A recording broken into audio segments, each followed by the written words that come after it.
Hello, Tech fans, and welcome into episode 126 of the Tech Sideline Podcast, originating from TSL's High Tech Studios in the Virginia Tech Corporate Research Center. We've got a busy show planned for you today as we analyze the news of four-star quarterback Dematrius Davis decommitting from Virginia Tech. We take a look at the rest of that 2021 recruiting class, what it means for the Texas 2VT movement and recruiting as a whole. We're glad you're with us, and let's get the Tech Sideline Podcast started right now.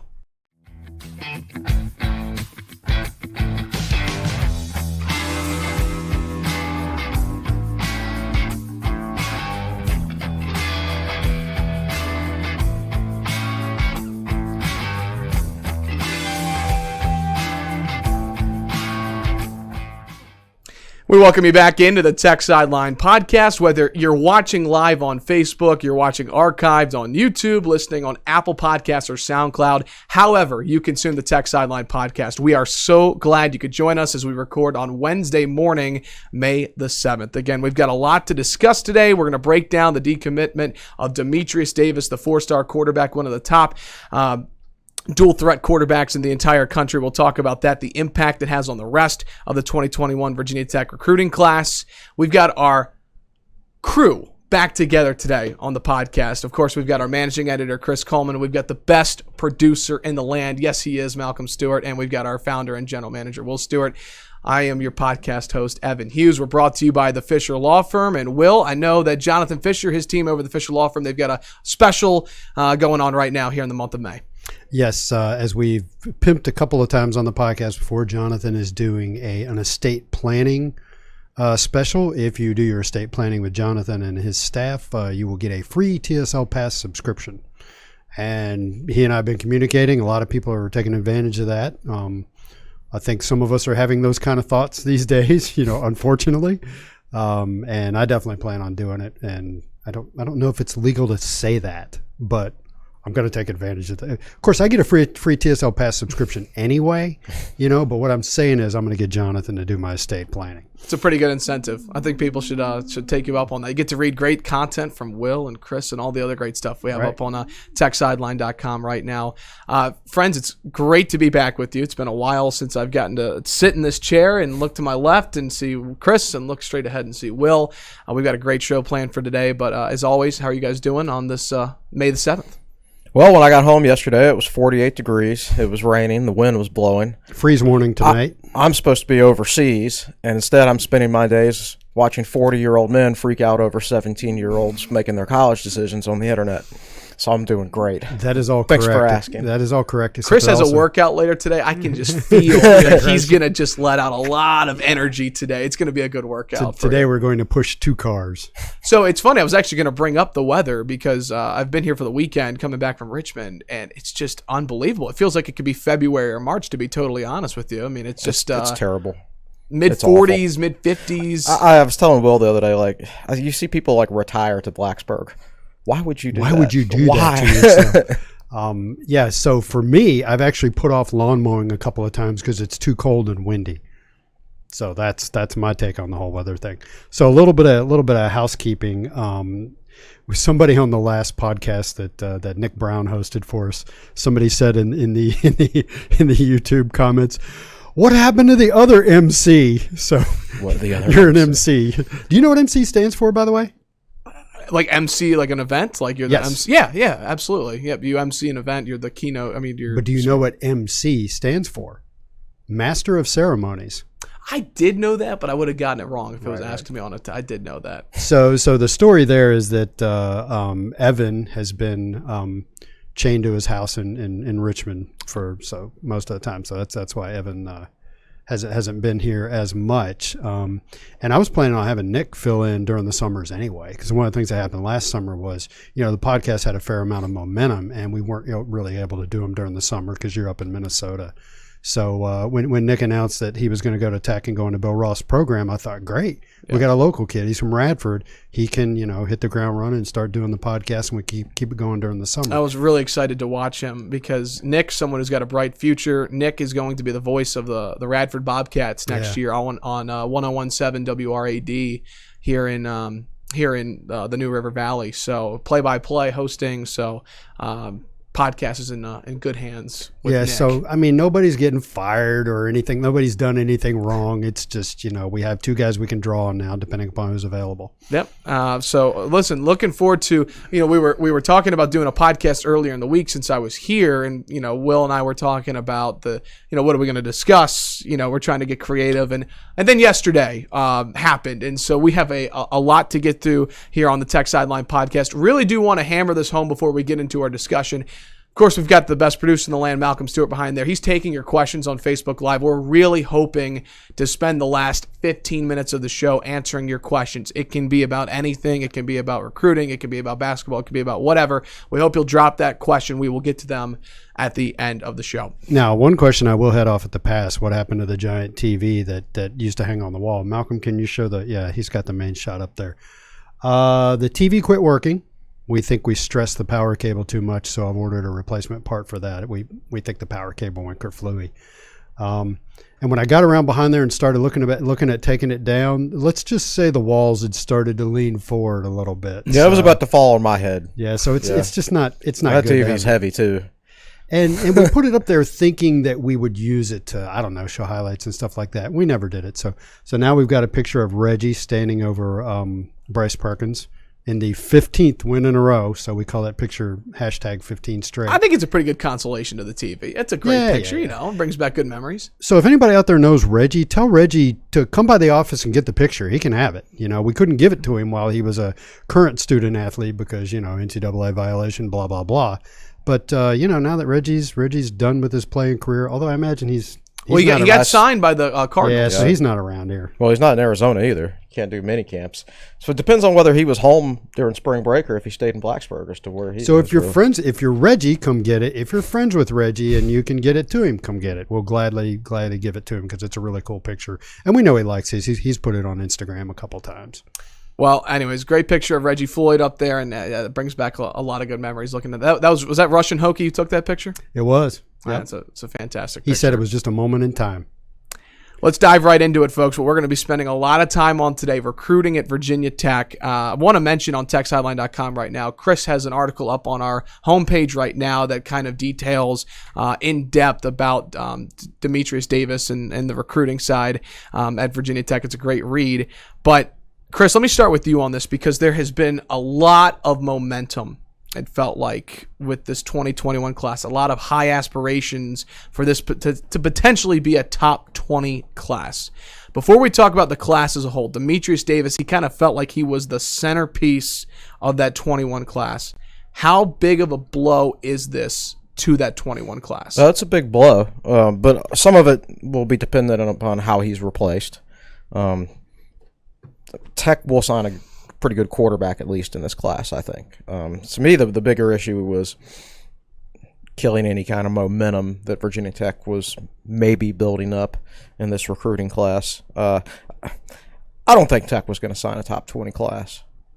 Tech has only signed a top 20 class once in my lifetime, as far as I remember. Right?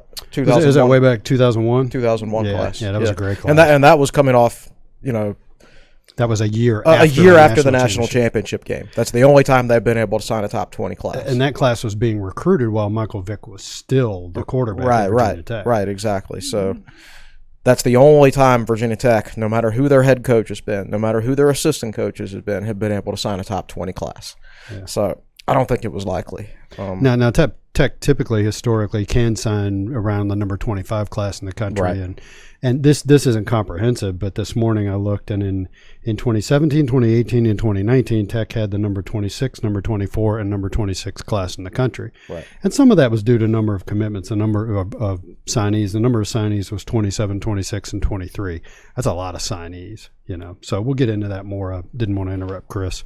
Yeah. So, yeah, it's disappointing. The thing is, though, there was an article written by me a month ago, and also an article written about the same time on 247. I don't mean the VT site on 247. I mean the national level 247 site, about how Virginia Tech was picking up momentum on the recruiting trail. And my article basically went off crystal balls coming in on 247. But if you read the 247 article, it gets into detail about here's who's probably going to commit to Virginia Tech soon. Yeah. None of them committed. Right. At least they haven't yet. And this was 2 or 3 weeks ago. No, it was a month ago.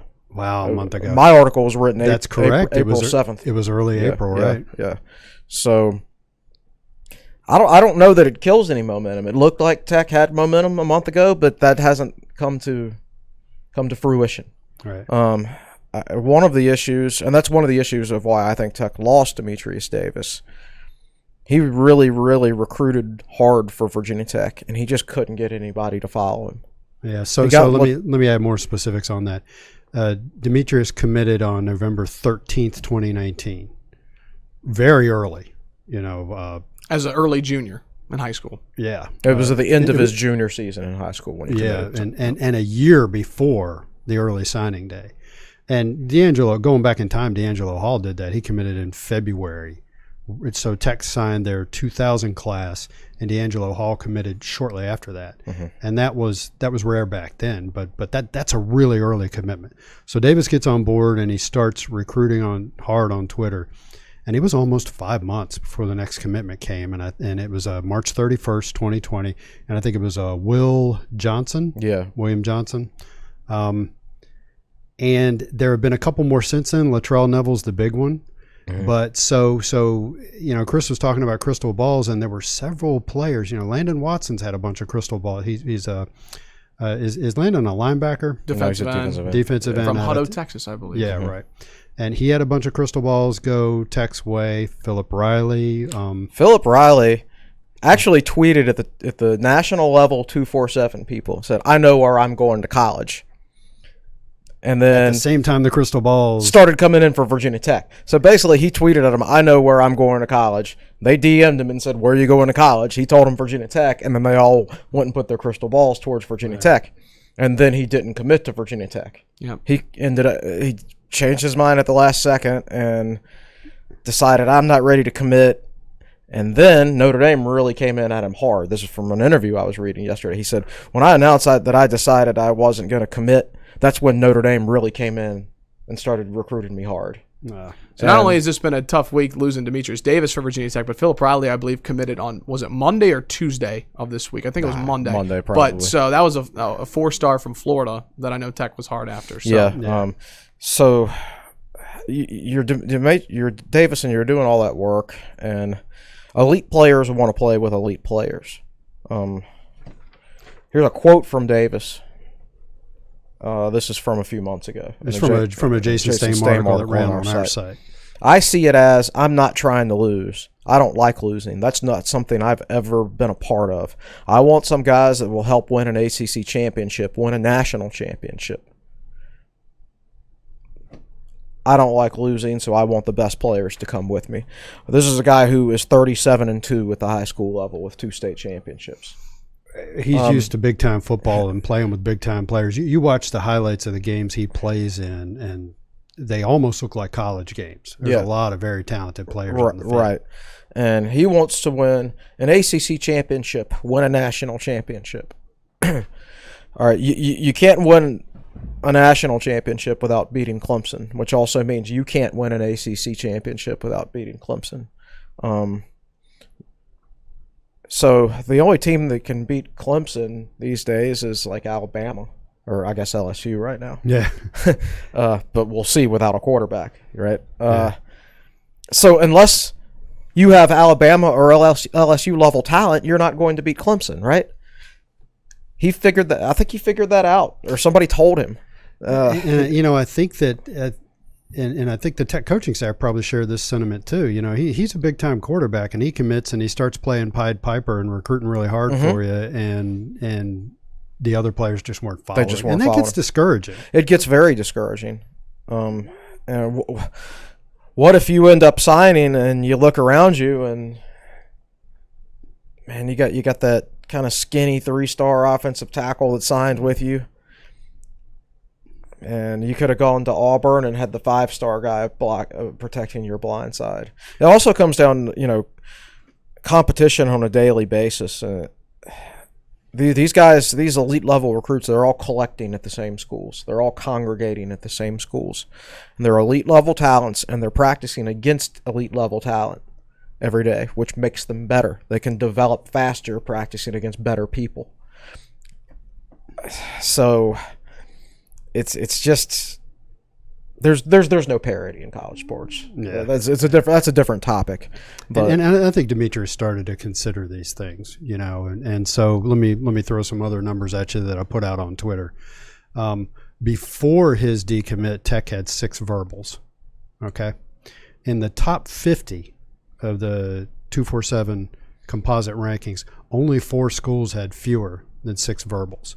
Oklahoma had 5, Florida State had 5, Auburn had 4, and Kansas State had 5. Yeah, now to be fair, it sounds like he's going to Auburn, and Auburn's not exactly lighting up the recruiting rankings. But they're going to. But they will, The 3 of the schools I just listed, Oklahoma, Florida State, Auburn, they're going to be fine. Yeah. I don't know about Kansas State. 21 of the schools in the top 50 have 10-plus commitments. And so Davis is putting in all this work, and you're still sitting there at 6 commitments. And he's only able to get one of his Texas guys to come with him at this point in time. It looked like Landon Watson might come, and they were working on some other guys. So I think that, and I said this on Twitter, he probably started getting a little discouraged. Now, is that the only factor in his decommitment? No, but if Virginia Tech had been getting a lot of verbals and had a lot of recruiting momentum, I think he would have been less likely to start having second thoughts. Yeah, those articles, my article and the 247 article got written a month ago, it was talking about guys like Landon Watson and Amari Huggins-Bruce, right, and people like that all the crystal balls were coming into Virginia Tech, and we needed those guys to start committing then and there. And that didn't happen. Now the smoke around Landon Watson is like Penn State, of course. Things changed quickly in recruiting. Here's another quote from Davis's dad. This was back in November when Davis committed. This is talking about committing to Virginia Tech. We won't get the publicity that the regular Texas guys get when they go to Texas A&M, Texas, or Baylor, but we're not looking for that attention. That was part of the process. We don't care about the attention and the hoopla that comes with a close school. We just want somewhere that's a family-oriented place, small, and that plays some good old-fashioned football. If he's looking to fly under the radar, going to Auburn isn't going to accomplish that goal. The Davis family really liked Virginia Tech and wanted a bunch of other recruits to like Virginia Tech. Yes, that's pretty much what it comes down to. Like, he thought that by jumping on board, he was going to be able to start a movement. Like, he liked Virginia Tech's coaches so much that he committed without visiting. He said this in 2 articles on TSL that he alluded to it. He said, yeah, I've silently committed before I took that visit for the Wake Forest game. Yeah. I like the coaches so much. So he liked the coaches so much, so he was just like, man, this is the place to be. I'm going to commit, and everybody's going to follow me. And everybody will notice and see it too. Right, They'll see the same thing I see. And everybody paid it lip service. Everybody almost committed to Virginia Tech. Yeah. But they didn't. And I think he got discouraged. And I think it was pointed out to him, maybe by other staffs, some of it by other staffs, I'm sure. Some of it he just came to the realization himself that, look, these guys aren't going to go to Virginia Tech. They'd love to play with you, just not at Virginia Tech. So come to recruit at Auburn instead. Yeah. So, he hasn't done any interviews to my knowledge. No, Jason Stames. I asked Jason Stames to reach out, and Jason said he hadn't been able to get in touch with him. Yeah. One quick question I do have, because, again, you go back to January, February, March, the whole Texas 2 VT movement, it all felt like it was all starting to come together. Do you think that with the coronavirus hitting, and of course social distancing, not being able to take officials, do you think that hurt Virginia Tech in a way? It slowed down the momentum, not having a spring game, not being able to get those guys on campus and maybe seal the deal? Maybe. There were some guys that I think the plan was to commit at the spring game once they took a visit, and then they weren't able to take a visit. Didn't Latrell Neville say that he correct? He was going to commit at the spring game. Right. So he went ahead and did it anyway. Yeah. I don't know if it would have changed anything or not. Maybe. I do know that Davis himself was going to take his official visit to Virginia Tech in June. So let's say, he decommits. Okay, that's fine. You can get him on campus next month because he says he's still going to take an official visit to Virginia Tech. Whether anybody takes official visits to anywhere this year is up for debate, but let's go ahead and say yes, at some point they'll be able to take visits. And he says he's going to take an official visit to Virginia Tech. We'll see. But if you were allowed to take visits right now, I wouldn't be as worried because they'd have him right back on campus next month. Yeah. And you sit down with the family and you reiterate everything. And you look at the dad and you say, Dad, here's what you said you wanted in November. What's changed? Yeah. Who did you talk to make you change your mind? What did they say? And just tell me how you feel. You can do that over Zoom to a certain extent, but sometimes sitting in front of someone is face to face. Yeah, exactly. Plus, there were some other recruits that were scheduled to visit at the same time. Yes, some guys who were already committed, and others who were that June was going to be a big. That was going to be a big weekend. Yeah. Probably Watson and all that stuff. Yeah. So now that he has decommitted, and you mentioned going back to the Texas to VT movement, going hard after that state, and how he was kind of the centerpiece. Could this potentially lead to a domino effect of other commits in that 21 class, specifically with Latrell Neville? Will has the Latrell Neville. Oh, yeah. So where did my sheet of paper go with the Well, he was active on Twitter yesterday after and the not Davis. in a good way. They're all active on Twitter. Yes. So Latrell Neville, talking about Demetrius Davis and Latrell Neville's commitment. It was a major factor since we're really close and we talk daily. He recruits me hard. I guess after seeing what he does in person in state games, he's just a walking highlight reel. And again, this is Latrell Neville, a wide receiver talking about four-star wide receiver talking about Demetrius Davis. As soon as I woke up, I called him and I said, today's the day. We talked for a little while. He knew it was coming, but I told him I wasn't going to wait any longer. And then later he said, I think it's just a great opportunity to compete for an ACC championship every year. I've got the best quarterback in the 2021 class, and that's a dream come true to have a good QB like that. Basically, the hardest part is figured out, which is getting a QB on board. Now other things will be easy. It's a chance to play early in a big conference, and I think it's a perfect opportunity. So Latrell Neville was basically hanging his hat on Demetrius Davis being there.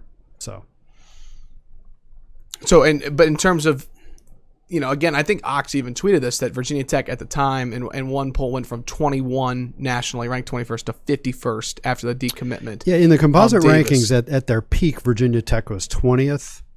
And then I remember 21st. And then as more players committed to other schools, Tech started to drop. And the last time I looked, they were 34th in the country. Because these rankings are highly dependent on number of commits. Right, number of commits. And at this stage, everybody has between 5 and 10. So like one commit or one decommit can send you shooting up the rankings or dropping down significantly. Yeah, so in Tech's case, they were 34th with 6 commits. The 4-star quarterback decommits, and it drops them all the way to 51st. Right. So they're very volatile at this point in time around the teams that only have 5, 6, 7, 8 commitments. Now, the guys at the top have 13, 14, 15.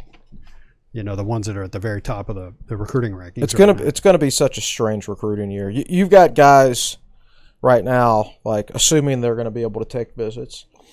You're seeing some come to the realization that, hey, we might not be able to take visits, so I guess I better go ahead and commit, right? Because I don't know if I'll be able to take visits or not. Then what happens if, you are allowed to take visits at some point? You're going to have a bunch of guys take visits and then decommit from the school they committed to. Chris thinks there will be a wave of decommitments if visits start happening. If visits starts happening, because you're going to see guys committing. Like Philip Riley hasn't visited Notre Dame when he committed. He almost committed to Virginia Tech without visiting. Right.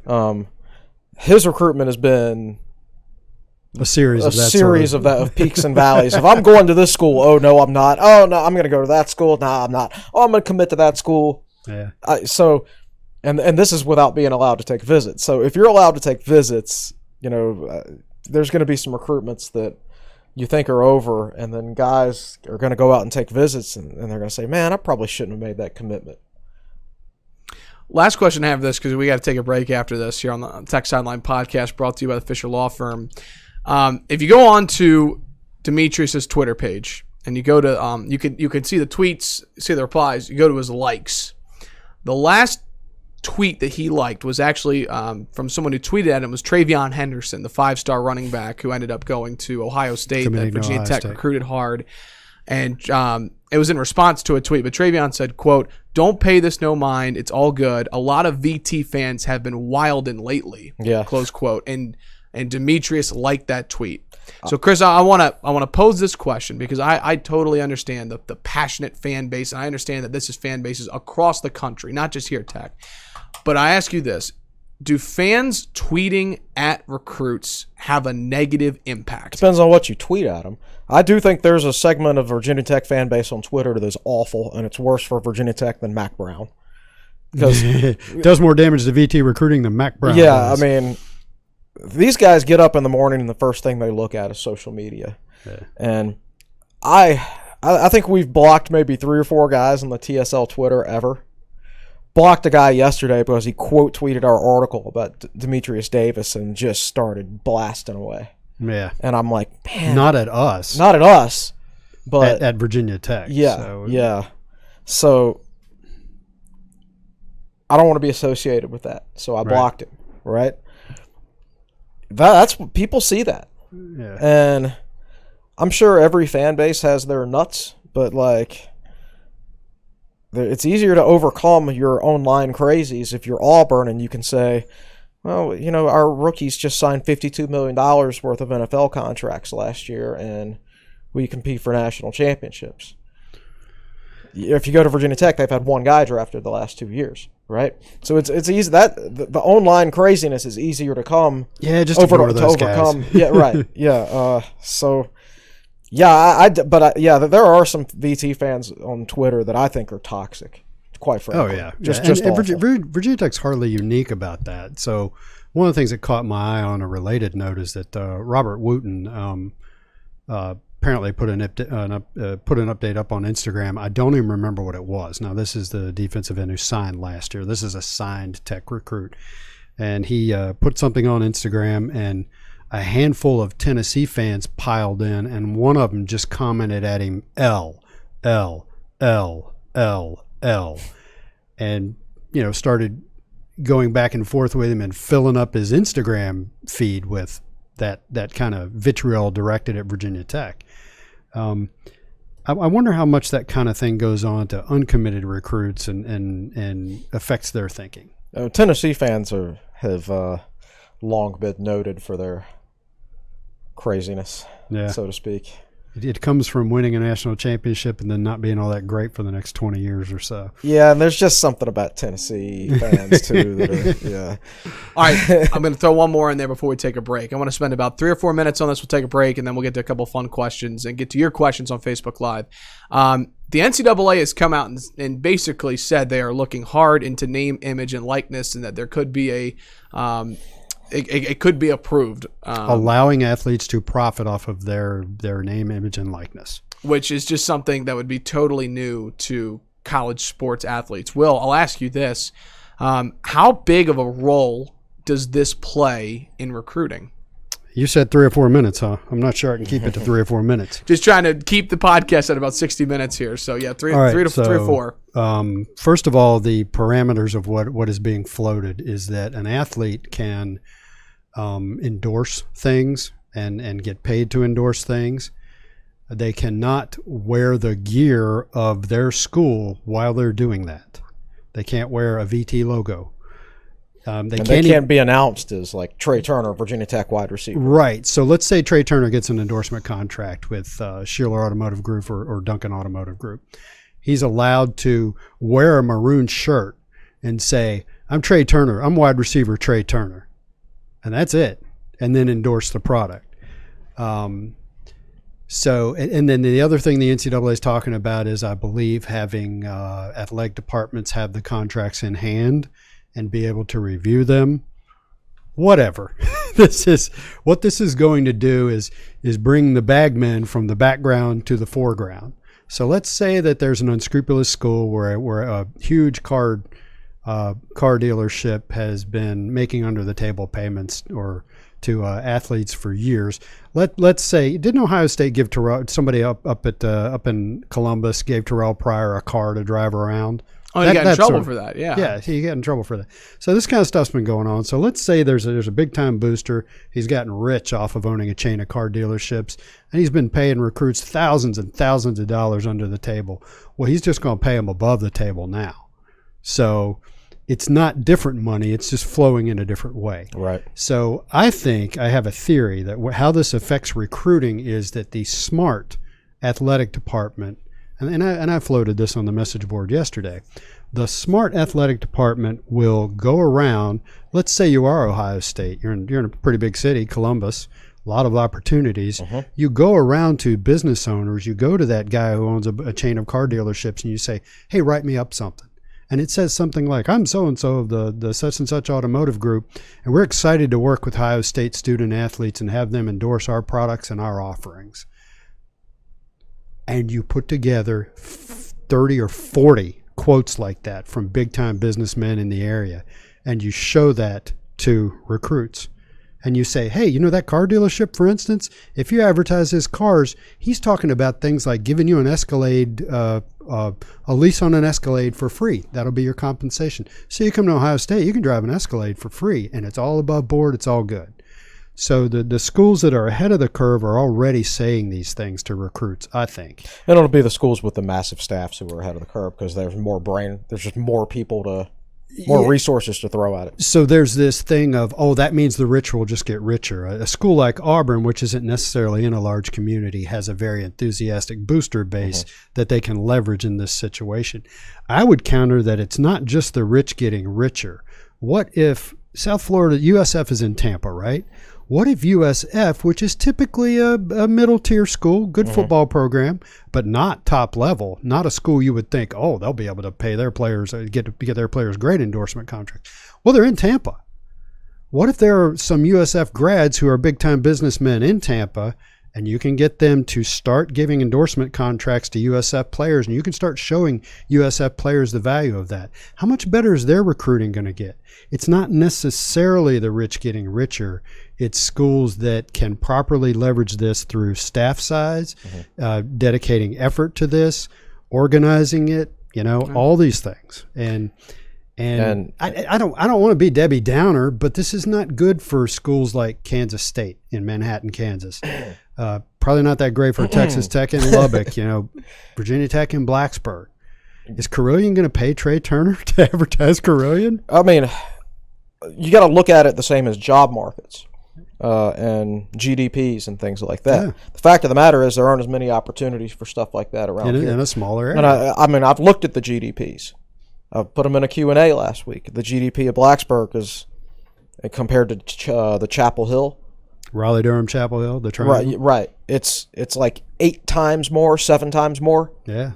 In that area. So that means there's 8 times the opportunity probably for a UNC recruit to earn endorsement deals in his local area. Yeah. If you're a Virginia Tech graduate and you own a business and you want the program to get better at recruiting and you've been complaining about recruiting lately and how it's going, here's your chance to directly help it, to put your money where your mouth is. You need to contact the Virginia Tech coaching staff and say, I'm willing to use my business to endorse Virginia Tech athletes to help your recruiting efforts. There you go. If you're not willing to do that, and other fan bases are, don't complain when Virginia Tech loses to recruits who can offer their players more endorsement opportunities. It's really interesting to think about where recruiting could take us, and I think in 5 years from now, you just never know. I mean, that's a. And so we're sitting here throwing these thoughts out. It could go in a completely different direction. Yes. Well, not completely, but it could go in a different direction. So let's take the break, and we got more to get to too. We've got more. I've got a couple of fun questions, rapid fires for Will and Chris, and then we're going to spend the rest of the show getting to your questions on Facebook Live. Be sure to drop it now. Malcolm will get to them. We'll get to them at the end of the show. You're listening to episode 126 of the Tech Sideline Podcast, brought to you by the Fisher Law Firm.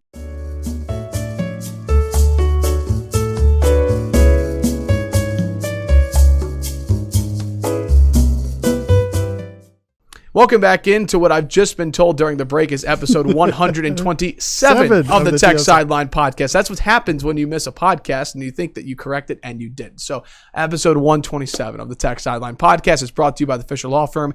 Malcolm Stewart, Will Stewart, Chris Coleman, Evan Hughes here. Final thought on recruiting. The floor is yours, Will Stewart. So I have an open-ended question. I think the question that Virginia Tech fans and the Virginia Tech coaching staff and athletic department need to be asking themselves right now is, why can't we beat out this is not the question they need to be asking. They don't ask the question, why can't we beat out SEC schools for a 4-star quarterback out of Texas? Ask the question, what is our path to success? Figure out what that is and then double down on it. It's probably not what I just said, trying to recruit 4-star quarterbacks out of Texas that are being highly recruited by SEC programs. So figure out how you are going to succeed and then apply all your energy towards that. Because there are schools that succeed. You know, Boise State spent an entire decade in basically the top 10 of the BCS and CFP rankings. They also got put on probation for cheating. Yeah, but not for super bad cheating. They were bringing guys. They were paying for guys on official visits because that's the only reason you get anybody to visit Boise. Yeah. So anyway, I'm not saying your path to success is cheating, but there is a path to success. Figure it out. I think that's a good way to leave it for right now before we get the questions. Wisconsin, Michigan State. Can I just say, I actually really enjoy that comparison you have, Wisconsin. Everything, like from the Jim Leonards, the DC, we could do a full podcast, honestly, on Wisconsin to Virginia Tech and the similarities that have been pointed out on this show. All right, I've got a couple rapid fires. Malcolm just let me know we do have a good amount of questions, so we're going to get to them. I've got a couple rapid fires and a couple of questions I've gotten as well in advance. Let me start with this. This was put out on the ACC Network Twitter yesterday. I just want one response from each of you on this, and we'll go rapid fire. ESPN's Football Power Index has given Virginia Tech a 49% chance to win the ACC Coastal next season. Carolina's at 34%. Miami's at 5%. Will, I'll start with you. Do you agree or disagree with those numbers? I totally agree with the Miami number. That's awesome. I think in the range of UNC and Virginia Tech, I think UNC and Virginia Tech are both in that 30 to 50% range of winning the Coastal. Yeah, I think that should probably be a little closer between those two schools because it is at UNC, and they probably have a guy who's probably a top 5 pick at quarterback. And UNC already practices social distancing at their football games. Right. So they're used to it. How much is Sam Howell going to elevate his game? Right. You know, Newsome, the wide receiver, Daz, is he gone? I don't know. Please say yes. I have no clue. I'd call it a toss-up between Tech and is their defense going to get better? Yeah. Or you know what's fun? If you go to that tweet, by the way, all the mentions are people going back and forth about how De'Aaron King is the best Miami quarterback since like 2003, 2004. It's just Miami fans in the mentions very upset about being put at 5%. So keep in mind that's the Football Power Index. That's not actual analysts saying that. Yeah. Sometimes computers are right. How about this? If you go on to Hokie Sports right now, they are doing a jersey bracket of all-time Virginia Tech football jerseys that have been worn, and it's a bracket challenge. I'm just curious, guys. What's your favorite Virginia Tech football jersey that's ever been worn? So if I was the only person voting on the bracket, the championship would wind up, and I know people don't want to hear this. The championship they want to hear this one. It would wind up being between the 99 jerseys, the all maroons 99 jerseys. By that I mean all maroon jerseys, no stripes or anything like that. And they would be going up against the 2010 Boise State game uniforms, and that's what nobody wants to hear. All right, so Evan's pulling out the helmet, which I'm going to go ahead and say are my personal favorites right here. But I know from you guys, this is a game that you guys don't want to think about. So was it that one or that one? There are two black jerseys or two black helmets. Two black helmets. I think I'm pretty sure this is it. They're the same helmet. They're just done. No, the stripe's different. Well, that's because I think that one was done custom for me by a TSL reader, where I think the other one was purchased. Oh, okay. So let me pull that out of here. Well, we're talking jerseys, and you're all pulling out helmets. See, Sorry, that's a good point. These were the helmets that went with those jerseys. This Schutt, however you pronounce that. So they're very similar, but that one was custom made, and this one was actually purchased off the shelf.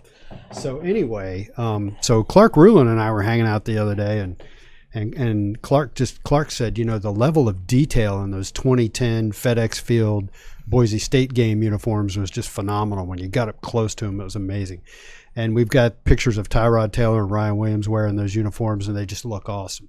So that would be the championship, and the 99 uniforms would win. 99 maroon for sure for me.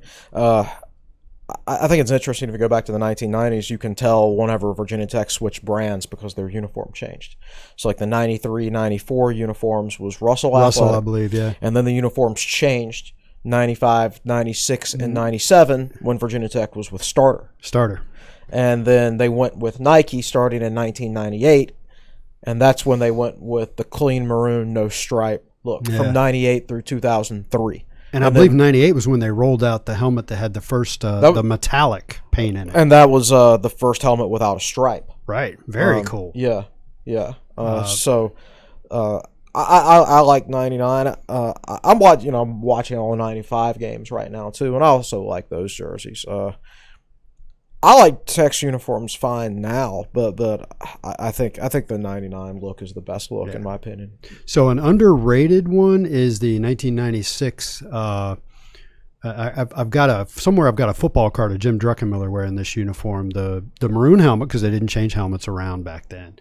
White road jersey with maroon pants.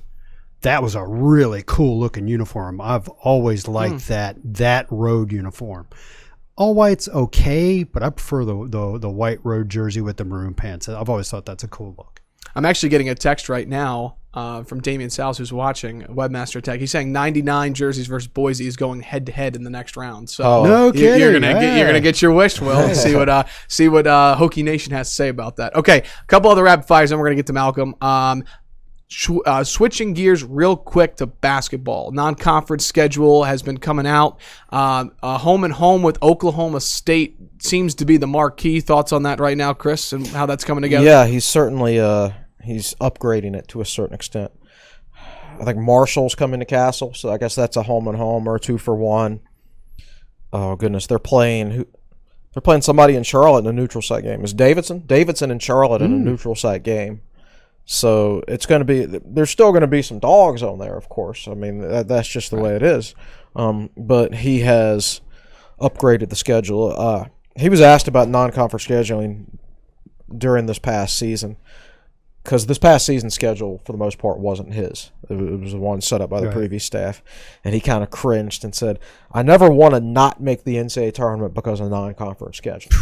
So you knew when he said that we were going to see a few changes going forward. I think playing Davidson on a neutral site in Charlotte, I think that's a great idea. That's cool for Charlotte Hokies. That's actually an event down there. Like UVA's playing somebody in that same event, so it'd be like a Tech game and then a UVA game back to back in Charlotte. So Evan, you don't remember this, but back in the day, like the Richmond Times-Dispatch used to sponsor a 4-team tournament in Richmond. Heard about that. It'd be Tech, UVA, VCU. The teams would rotate a little bit, but they used to do that, and it was great. And schools just don't want to do that kind of stuff anymore. It winds up being an event as opposed to a true tournament. What if the coronavirus changes schedulings? What if you're no longer given a certain amount of money to buy all these opponents at home anymore? What if it's more beneficial for schools? What if it's more beneficial for Virginia Tech, Old Dominion, Richmond, and VCU to meet in Richmond for one weekend and get paid to do that, as opposed to paying some crap team $300,000 or whatever? I don't know how. They I don't know pay what basketball teams that much. Right. It's probably $50,000 to $100,000. It's probably $100,000. Yeah. Depending on the team. You miss out on the home ticket sales, so you'd have to do the math on that of whether it was worth it. But you could basically get 2 games in on one weekend in a neutral site, and you don't have to pay somebody $100,000. Yeah, you'd have to run the math. You split the gate between all 4 teams and everything. So you'd have to do the math on things like that. But it'll be interesting to see if this does anything to basketball scheduling. I'm sure it will have an impact on the non-revenue sports. But basketball being not only a revenue sport but a profitable sport, I don't know how much of an effect it will have on basketball right now. Yeah. Last question, a fun one that I promise we're getting. I just need one quick answer. I love this question from my buddy David Cunningham. He put this on Twitter. He goes, "You're the head coach of Virginia Tech's football or men's basketball program. You have a 5-star recruit on an official visit, and you get to take him to a restaurant in Blacksburg. Where are you taking him?" My favorite restaurant is, mine's in Christiansburg, Texas Roadhouse. I don't know that I'd take a recruit there. I don't go out much in Blacksburg. I don't want this to come across. There's not a lot of options, though. It's not like you're in a city where there's an Italian place on this corner. How about a local place in Blacksburg? If you had to take him to, okay, it's not local; it's a chain. Right. But whenever my friends are like, "Where you want to go?" I always go to Cabo Fish Taco. I just love the food there. But the other one is Poor Billy's still open? No. Prime rib at Poor Billy's, man, but they're not open anymore. Yeah. I don't know if Virginia Tech had the recruiting budget to pay for prime rib at Poor Billy's, quite frankly. Apparently, it was underpriced at first, and then they had to increase the price as they went along because people were telling them, "You're not charging enough for this." But this is in the past. I think Cabo's a good answer. I'd go PK's, just the local of the wings. Oh, I've seen them in there with recruits at PK's before on Sundays actually. Just make sure that you know the recruit, and wherever you take him for dinner, if he's impressed by milkshakes, take him to Cookout for dessert for a milkshake afterwards. Right. Or as Coach Beamer, take him to a basketball game and go get a one from the dairy right, the Dairy Club milkshake. That's a great I gift love those things. of him. Yeah. So. All right, so hopefully I didn't answer your question. Oh, you did. I'm sorry. But I can't. I don't know. If it's a whole, champs, that's your place. Yeah, but it depends on if it's a whole group of recruits. Did David say one recruit? If it was one recruit, he's a 5-star on official visit. I would order catering and host him in the Virginia Tech facility. I don't know that there's a place in Blacksburg that I would take that would impress a 5-star recruit. Quite honestly, so the whole thing is they're gonna finish the Student Athlete Performance Center this fall. I'm told. Put that to use, man. And that's going to be used for recruiting. It's going to be used for a lot of stuff, but recruiting is one of the things that's going to be used for. Hire a top-notch chef for that place and tell them to get it to work. Listen, not to mention too, they also do this. Last thought on this: take them to West End or a place on campus, and that's some high-quality food right there itself. So. Except now the athletes are going to be eating in the SAPC. I guess they can eat in some of the other dining halls. What's the other place we ate at one time with West Bill End, Ruff? Turner? I know West End. I think it was Turner. It was Turner. Turner's the new one on the academic side. Yes, that's the one we ate at. West End was the best place to eat when I was a student. It was so popular, and there were only 3 places to eat back then. So West End was always so packed. It was actually really hard to get a meal. Yeah, but Turner's place was really good, I thought. Yeah. As we turn it over to Malcolm, you got to answer our question, Malcolm. Where would you take a recruit 5-star? I would have to say probably Turner. Okay. You want to impress him with the campus. There you go. I know we've got some questions. We love to do this as part to close out the show. Facebook Live questions, and I'll turn it over to you, Malcolm. All right, we'll start with Dusty Bailey. Have y'all changed your opinion on football season happening? My opinion is that I don't have one, really. The only opinion I have is that I think there will be a football season, just not as we know it. Something will change, whether it's the timing, the number of teams that are playing, how the schedule is done, whether or not they're non-conference games. I'm sure there will be a season. It just won't be when and what will it look like. What will it look like? Yeah. So as a lot of you know, my middle child, my son Ronan, goes to South Carolina, and yesterday South Carolina came out, and we're not talking athletics here, we're talking university. Yesterday South Carolina came out and said students will be coming back next fall. We will be doing in-person instruction. And they laid out all the bullet points for how they're going to do that. And my wife was listening to a town hall with the USC president, and he got asked the question, what about sports? He was on a Zoom with some other higher ups at USC, and so he bounced that one over to the athletic director. And as you can imagine, the athletic director balked because they don't know. Yeah. And It's not a question for the athletic directors. As I've said, it's not going to be the decision. They're not going to be the decision makers. It's going to be school presidents and governors. Yeah, and the AD said, well, we're talking to the NCAA, but you're right. As the question is, we've asked who's in charge. So V. Tizzle on Twitter this morning said, so let's say we play football this fall, and you're a couple of weeks into the season, and a player tests positive for the coronavirus. What are you going to do, quarantine the whole team and coaching staff for 2 weeks? You're going to forfeit 2 games if you do that. Are you going to forfeit? What happens if you've got all 130 schools playing and 40 of them have to go into a 2-week quarantine because one of their players tested positive? I don't have an answer for that. These are rhetorical questions. And what if you're in the Mountain West and 3 of your schools are in the state of California? California won't allow events, but the rest of the states where your schools are in do allow events. Do you just play your schedule without those California schools that are in your conference? So the question was, has your opinion changed? No, it hasn't changed because nothing else has changed. We can't answer these questions. Like I would be surprised if the season started on time at this point. Oh yeah, I'd be very surprised. All right, let's go with Eric Fisher. He asks, realistically speaking, are we upper middle, or lower middle class of Power 5 schools? Oh, in terms of recruiting, in terms of I would assume that's probably what he was. Revenue. Well, in terms of revenue, lower middle class, upper lower middle class. 40. The last time Witt gave the numbers publicly, it was something like 4, or the last time I looked at the USA Today database. Now, remember, not all Power 5 schools report. Right. Out of 65 of them, some of them don't report. Private schools don't report. You wind up with, and I think Pitt can get out of it because of some Pennsylvania law. But if you're talking 52 or 53 Power 5 schools that report, Virginia Tech ranks 40 or 42nd in revenue. I'd call that lower middle class. Yeah, no doubt. And yes, you can punch above your weight or below your weight at any given time, but in general, that determines, where you operate. Determines your ceiling. Yeah. Okay. Thanks, Eric. By the way, Eric Fisher, total side note, he's a rock star of this podcast. I feel like every show, Eric, have you ever missed a podcast? Seriously, we appreciate you, Eric Yes, Fisher. sir. You are a rock star. Yep. Yeah. Chris Scaniello. I probably butchered the name. Chris. But Well, there's no probably about it. You did butcher it.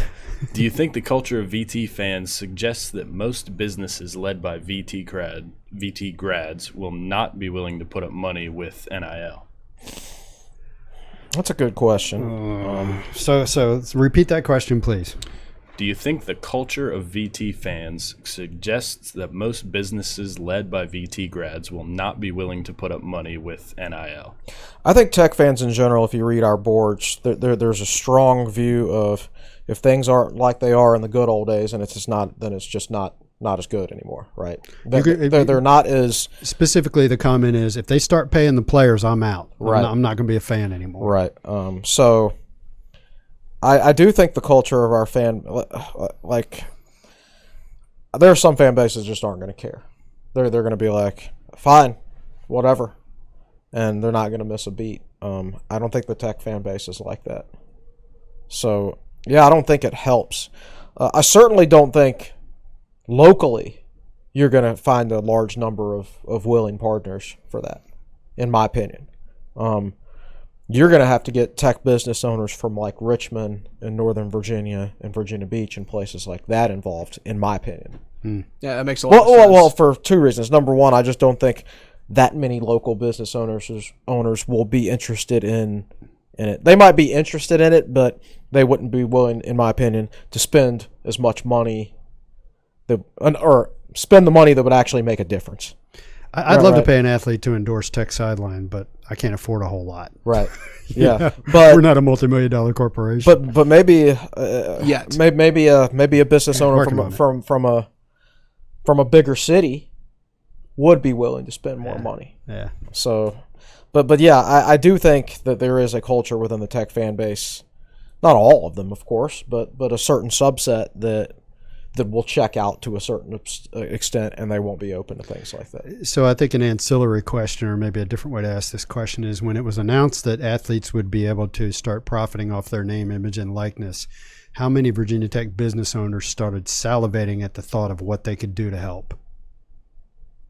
That's the same question phrased a different way. That's a really interesting. Because I guarantee you in the SEC and Big Ten, they're salivating at the thought of how they can help. Yeah. Yeah. I think that's a good way to leave it right there. There are so many questions about recruiting in the state of the school. We ought to come back next week for a podcast on that topic because there's a ton of them. We are at 58 minutes right now. So for our last question, actually, I do want to change my answer to the where would you take a recruit? Okay. Shout out to Brian Head for reminding me this restaurant exists, but Bull and Bones. Oh yeah, that's where they take recruits when they have a group of recruits. Yeah, because they can probably reserve that room that's right inside the door to the left. I've heard that's where Seth Greenberg was when he heard he was getting fired. He was at Bull and Bones with a recruit. Who was he hosting? Do you remember? It was a guy who ended up committing to Oregon. Turned out not to be good enough to play at Oregon. Transferred to Miami of Ohio. Was actually playing for Miami of Ohio a couple years later when Virginia Tech hammered him in some tournament in November. Yeah. Who's the greatest player in the history of Miami of Ohio basketball? My uncle J.R. Hipple Played for the Bulls. Ron Harper. Oh, I didn't know that. Yeah. They had a guy. They had a guy when I was a kid named I think Wally Zerbiak. Zerbiak's good. He works for CBS. Who's the football alum? That's if he played. Oh well, that's Roethlisberger. There right? you go. Yeah. If Zerbiak played for Miami, Ohio, I think he did, but I'm not 100% certain. If you'd asked me, I would have said he's a West Coast guy. Somebody will correct us. I'm sure somebody will correct us. If it wasn't Zerbiak, it's someone with a very similar name. Right. Yeah. Let's do one recruiting question, Malcolm. Let's wrap up with that. You can pick one out of that, and then we can save those questions for another podcast. Okay, Dale Kaiser. If recruits start decommitting, could it cause Witt to consider replacing Coach Fu, or could we see an effort to improve facilities and staff at a faster pace? I don't think you'll see either one right now because you don't know how much money Virginia Tech's going to have. Like if Tech wanted to fire Fuente, they'd owe him $10 million, right? Or at least. If they fired him after December 15th, it would be $10 million. I think it's currently $12.5. Right. Something like that. So, no, I don't think Virginia Tech has the money to fire anybody. I think any plan that they had after Fuente flirted with Baylor to add staff and things like that, it's probably on hold, isn't it? Because got to be, yeah. I'm guessing people over there have taken pay cuts to a certain extent. Would said, stuff like that would happen. They just wouldn't announce it, right? Right. I don't know that you can. I don't know that people can take pay cuts and people get furloughed without also imposing a hiring freeze. Right? Yeah. So no, I don't think either one of those things are going to happen right now. And from a facilities standpoint, I can tell you, having communicated with Witt about this, Witt really likes what they're doing to Merriman, the Student Athlete Performance Center, and something that is not publicized is that they're apparently building somewhere a pretty boss place for the recruiting staff to be. That they're going to have a much nicer area in which to work. Not that matters when they just built this one like 2 years ago. What did they build? They spent a ton of money on their new recruiting staff room. Where is it? It's right next to the Players Lounge. They spent a ton of money on that. It's a bunch of cubicles. They spent a lot of. They redid the whole interior of the room. Yeah. Wow. I mean, I'm not saying they spent millions on it. It's not that big a room. But anyway, yeah. So I can tell you that Witt, I believe his words were, it's going to be stunning once they finish the SAPC in Merriman. So he likes the facilities he's got, and he thinks that's Virginia Tech's way to be competitive. And that has not stopped. That's the one thing that has not stopped in this country is construction. You can drive by Merriman right now, and you can see them working on it. Yeah, they've gutted like that area of Merriman where the coaches' offices are, and they're redoing all of that and everything. Yeah. I can tell you, construction will stop a few months from now. The projects that are currently in the pipeline are being worked on, but I can't imagine. And I'm not talking Virginia Tech. I'm talking everywhere. No new construction will be ordered After, yeah. I don't see how you could. The trades are rocking and rolling right now, but I don't think they will be 6 months from now. Right. Really appreciate all the questions that we're asking. We promise if you ask the question, we'll write it down. We'll try and get to them on another podcast. But we're right at about an hour. Chris has got some great content to be working on. And as I always do, Chris, you know what's coming up. What's coming up on techsideline.com? I'm going to do the 1995 Virginia Tech Akron write-up today. For my Zips. For my 1995 series. Yeah, it was a really good game. It was the only football game I've ever watched where there were 2 block kicks in the first minute and 6 seconds of the game. No kidding. Yeah. That's interesting. Both by Tech or? No.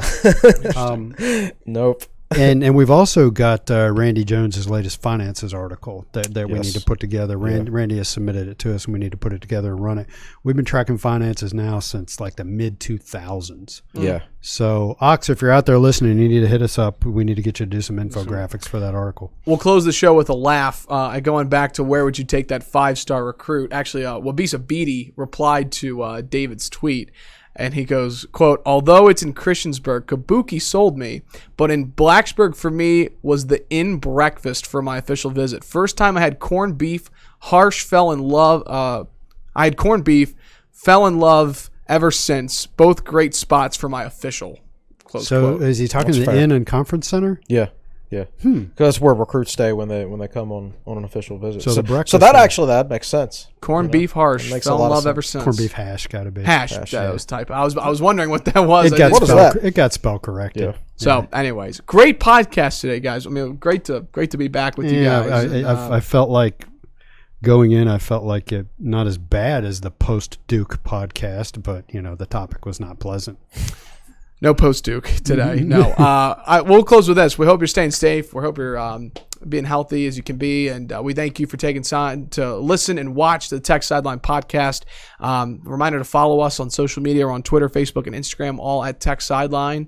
Any closing thoughts here before we sign off, gentlemen? No. Don't think so. No. Well, okay. There you have it. Stay safe. We'll talk to you next time right here on the Tech Sideline podcast, brought to you by the Fisher Law Firm. Have a great week, Hokies.